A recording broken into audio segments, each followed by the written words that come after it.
더불어민주당 이재명 대표가 취임 뒤 첫 지역 일정으로 광주를 찾아 대선 때 공약했던 광주 군공항 이전을 국가 지원으로 하겠다며 다시 한번 약속했습니다. 박진 외교부 장관이 광주에서 일제 강제동원 피해자들을 만나 한일 양국의 이익에 부합하는 해결책을 찾고 있다면서도 대법원에 제출한 의견서를 철회할 생각은 없다고 말했습니다. 여수산단 한화솔루션 TDI가 유독가스 누출 사고를 은폐하려 했던 사실이 확인되면서 김승현 한화그룹 회장이 강조하고 있는 안전, 환경 중심의 ESG 경영이 헛구호에 그치고 있습니다. 태풍 북상 소식에 농촌에선 수확 작업을 서두르고 있습니다. 이른 추석으로 출하 적기를 맞추느라 1년 내내 고생했던 농민들은 태풍 피해를 최소화하기 위해 애쓰고 있습니다. 여러분 안녕하십니까? KBC 8시 뉴스입니다. 더불어민주당 이재명 대표가 취임 뒤 첫 지역 일정으로 광주를 찾았습니다. 대선 때 공약했던 광주 군공항 이전을 국가 지원으로 하겠다며 다시 한번 약속했고 광주 반도체 특화단지 조성도 적극 챙기겠다고 밝혔습니다. 이형길 기자입니다. 최고위원회의 하루 전 미리 광주를 찾은 이재명 대표. 당원들을 만나 호남과 민주당은 부모와 자식 같은 관계라며 호남의 중요성을 강조했습니다. 오늘은 광주 국립 5.18 민주묘지 참배로 일정을 시작했습니다. 이재명 대표는 참배 전 방명록에 광주 정신을 이어받아 유능하고 강한 민주당을 만들겠다고 적었습니다.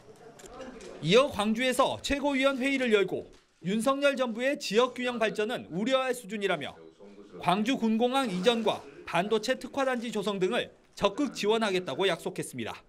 지역경제 활성화에 도움이 되는 국토균형 발전에 도움이 되는 정책들은 저희가 확실하게 잘 챙겨나가겠다는 말씀을 다시 한번 드리겠습니다. 이병훈 광주시당 위원장은 표를 호소할 때는 호남, 정작 필요할 때는 뒷전이라는 이야기를 전하며 당의 토대인 호남을 챙겨달라고 호소했습니다. 호남의 목소리를 대변할 수 있는 지명직 최고위원 호남인 꼭 한번 검토해서 지명해 주시기를 건의드립니다. 이 대표는 최고위원 회의가 끝난 뒤 갑작스럽게 통보된 검찰 소환에 정치적 의도가 있다는 생각을 내비치기도 했습니다. 민주당 신임 지도부는 추석 연휴를 앞두고 광주 양동시장에서 상인들을 만나 민생 행보에 나서며 광주행을 마무리했습니다. KBC 이영길입니다.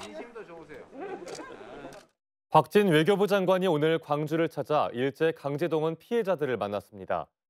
하지만 한일 양국의 이익에 부합하는 해결책을 찾고 있다면서도 대법원에 제출한 의견서에 대해선 철회할 생각이 없다고 말했습니다. 조윤정 기자입니다. 박진 장관님께 광주 사는 양금덕입니다. 14살의 나이에 일본으로 끌려갔던 양금덕 할머니가 손수 쓴 편지를 읽어 내려갑니다. 일본 기업의 배상 책임을 물은 대법원 판결이 나온 지도 어느덧 4년. 아직도 제자리인 배상 절차에 대한 답답함을 꾹꾹 눌러 담았습니다. 강제동원 피해자 2명과 20여 분 동안 차례로 대화를 나눈 박진 외교부 장관은 합리적인 해결 방안을 찾겠다고 말했습니다. 하지만 지난 7월 대법원에 제출했던 의견서에 대해서는 단호한 입장을 밝혔습니다. 절차에 따른 것이며 판결을 미루려는 의도 역시 없었다는 기존 입장만 되풀이한 겁니다. 법령과 절차에 의해서 정당하게 한 것입니다. 네. 철회할 생각이 없으신 건가요? 없습니다. 피해자 지원단체는 의견서 제출에 대한 사과조차 없는 행보에 유감의 뜻을 밝혔습니다. 아무런 간섭하거나 영향이 미칠 것으로 생각지도 않는 일을 왜 합니까? 전혀 한마디 사과 없이 피해자들의 손을 잡는 것에 대해서는 매우 유감입니다.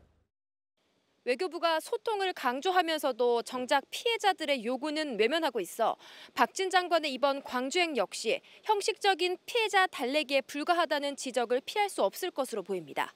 KBC 조윤정입니다. 역대급 세기로 한반도에 접근 중인 제11호 태풍 흰남노가 오는 6일 오전 경남 남해안에 상륙할 걸로 예상됩니다. 기상청은 11호 태풍 흰남노가 국내 상륙할 때 강도는 강 상태로 중심 기압 950헥토파스칼, 최대 풍속 초속 43m의 강 강도일 걸로 전망하고 있습니다. 제주도는 오는 5일 오전부터, 전남 남해안은 5일 밤부터 태풍의 직접 영향권에 들겠습니다. 제11호 태풍 흰남노의 북상을 앞두고 내일과 모레 전남의 모든 공무원이 비상근무에 나섭니다. 김영록 전남지사는 대책회의를 열어 도청과 시군 소속 공무원의 비상근무를 명령하고 맞춤형 대응에 나서도록 특별 지시했습니다. 전라남도는 재난안전대책본부를 가동하고 도청 간부를 피해 우려 지역에 보내 안전조치 실태 등을 점검할 방침입니다. 김영록 지사는 태풍 피해가 나지 않도록 최선을 다해달라고 요청했습니다. 태풍 북상 소식에 농촌에서는 수확 작업을 서두르고 있습니다.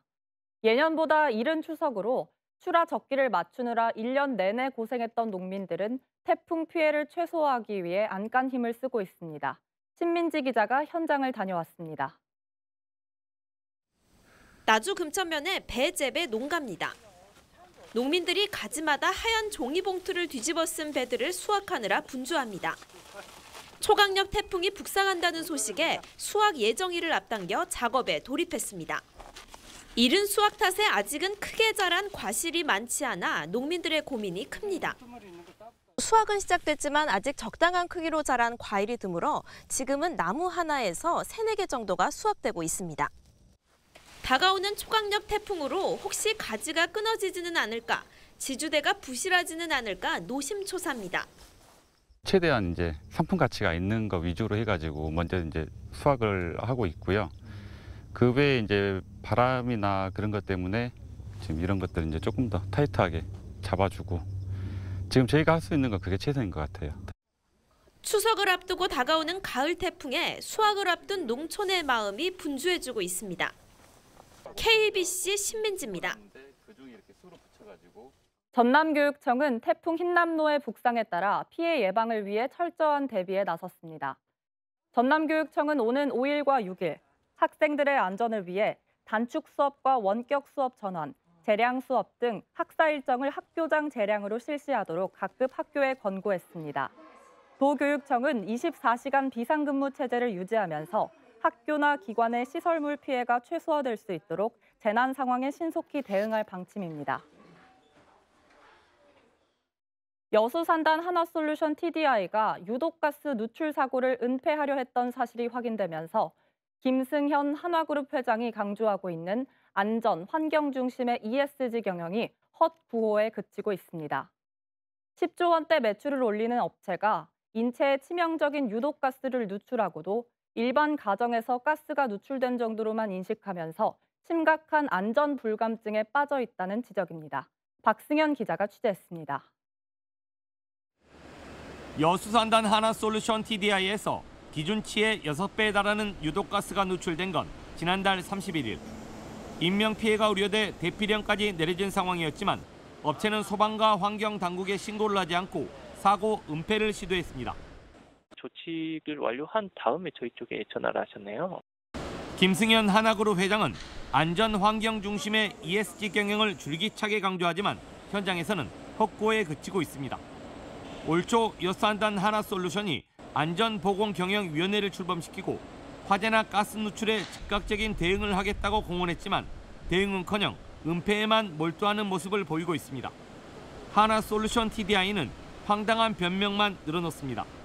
누출량은 없는 걸로 됐고 가정에 보면은 LPG 세개되면은 그 감지해가지고 경보 울듯이 그런 케이스였거든요. 환경당국의 허술한 관리 감독에다가 사고가 나도 솜방망이 처벌에 그치면서 뿌리 깊은 안전 불감증은 좀처럼 고쳐지지 않고 있습니다. 기업들의 인식 변화와 또 관계기관의 철저한 지도 감독이 필요할 것으로 보입니다. 2차 세계대전 당시 살인가스로 악명을 떨쳤던 포스겐을 화학제품 제조 과정에서 다량으로 취급하고 있는 하나솔루션. 기업 경영 최고의 가치로 삼겠다는 안전 환경은 뒷전인 채 지난해 10조 7천억 원의 매출을 올렸습니다. KBC 박승현입니다.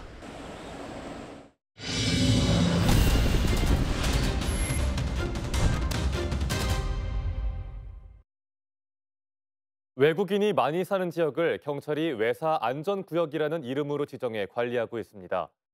광주광역시 월곡동은 3,000명가량의 외국인이 거주하는 곳인데도 그동안 외사 안전구역에서 배제됐었는데요. KBC의 관련 보도 이후 월곡동이 10여 년 만에 외사 안전구역에 포함됐습니다. 김서영 기자의 보도입니다.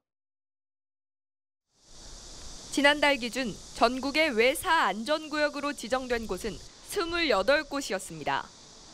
외사 안전구역으로 지정되면 경찰서에서 전담 인력을 배치해 범죄 예방에 나설 수도 있습니다. 그동안 광주 전남에는 외사 안전구역이 단 한 곳도 없었는데요.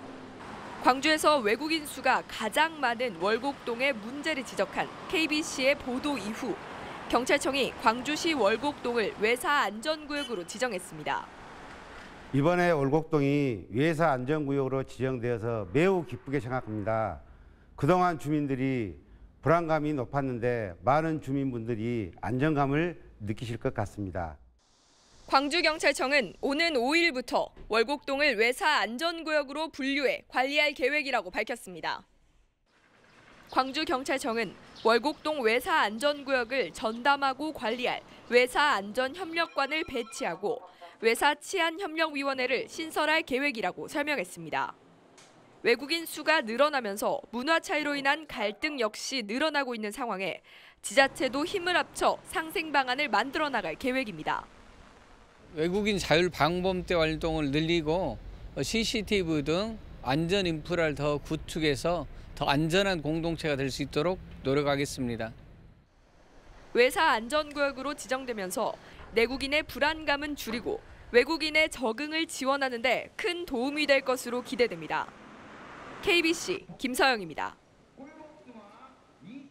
광주 상공회의소가 추석을 맞아 취약계층 지원을 위한 성금 2천만 원을 광주 사회복지 공동모금회에 전달했습니다. 정창선 광주 상공회의소 회장은 코로나19 장기화로 학업에 어려움을 겪고 있는 지역사회 청소년들을 위한 장학금으로 써달라며 성금 2천만 원을 기탁했습니다. 광주상인은 코로나19 장기화로 생활고를 겪고 있는 지역민과 어려운 이웃을 위해 성금과 자원봉사 활동 등 다양한 사회공헌 활동을 펼쳐오고 있습니다. 광주에서 부동산 실거래 허위 신고와 불법 증여 등 위법 행위가 무더기로 적발됐습니다.